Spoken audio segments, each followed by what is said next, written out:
our ears with just that, their history and culture, but just as they will fill our hearts with solidarity for the brave Ukrainian people, who we also must thank here tonight.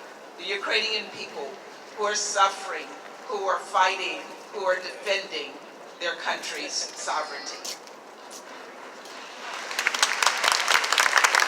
Now I would like to turn to my dear friend, Ambassador Kyslytsya.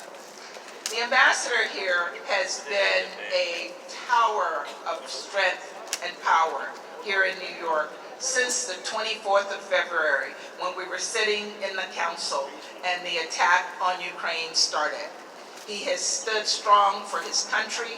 He has stood strong for the principles of the United Nations, and he stands here strongly tonight introducing his culture. So thank you, everyone. I turn the floor over to Sergiy.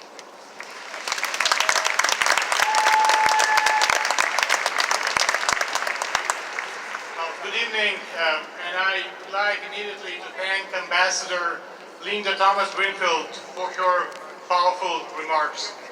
This moment is very emotional for me, so I will use my notes not to miss anything and anyone.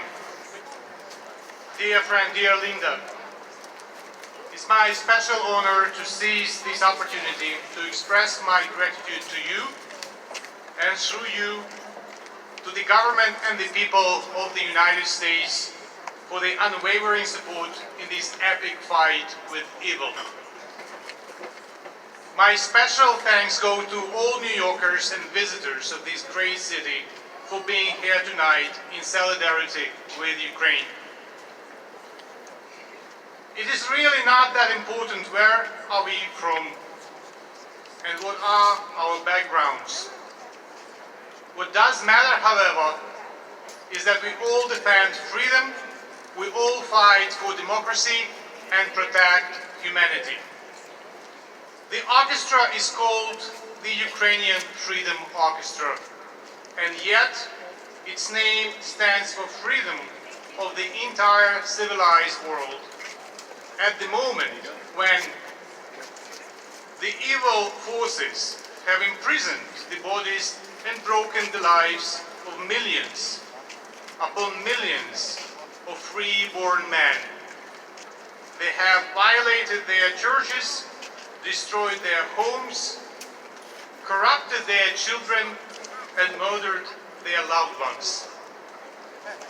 You might have thought that those were my own words about the Russian invasion of Ukraine.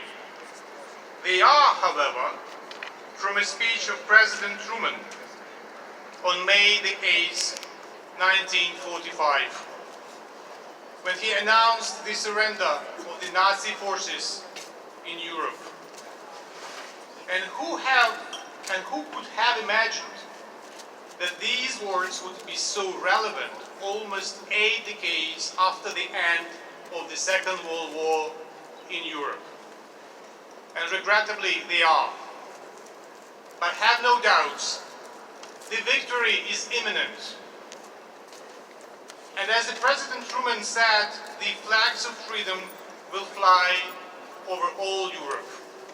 The flags of victory will fly again in all Ukrainian cities. But the victory will be half won as long as the tyranny does not surrender. The idea of this orchestra was born in this city, and it belonged to the most wonderful people, Peter Galp and Maestro Caroline Wilson, a brilliant conductor with Ukrainian roots.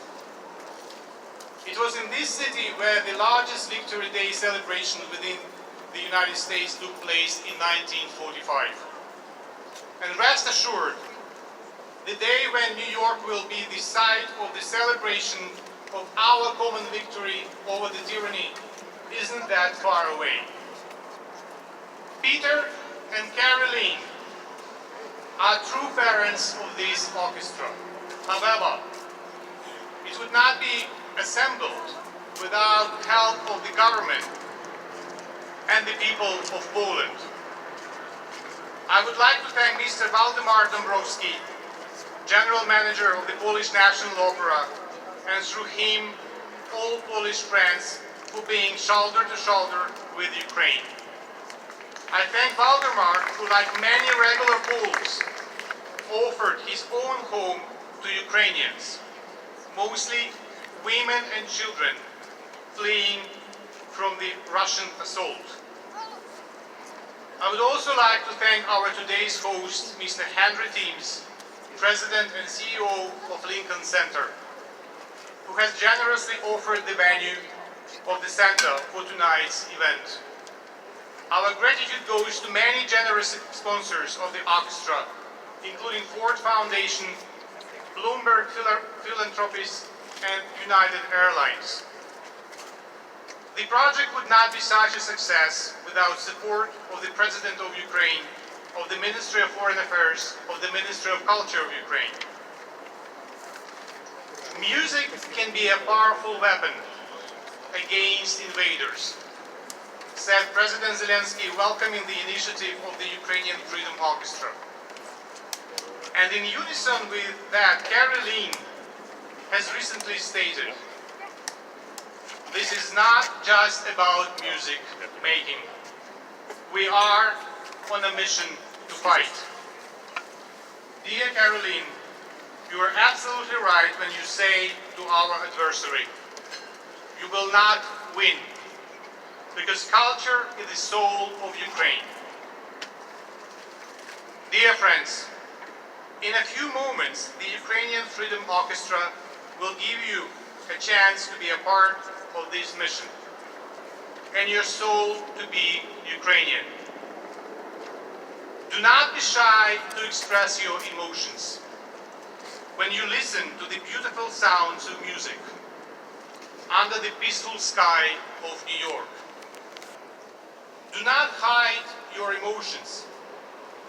When occasionally a thought of Russian missiles roaring over and hitting Ukrainian cities will remind you that people are killed right now, right this moment, under the not peaceful sky of my homeland.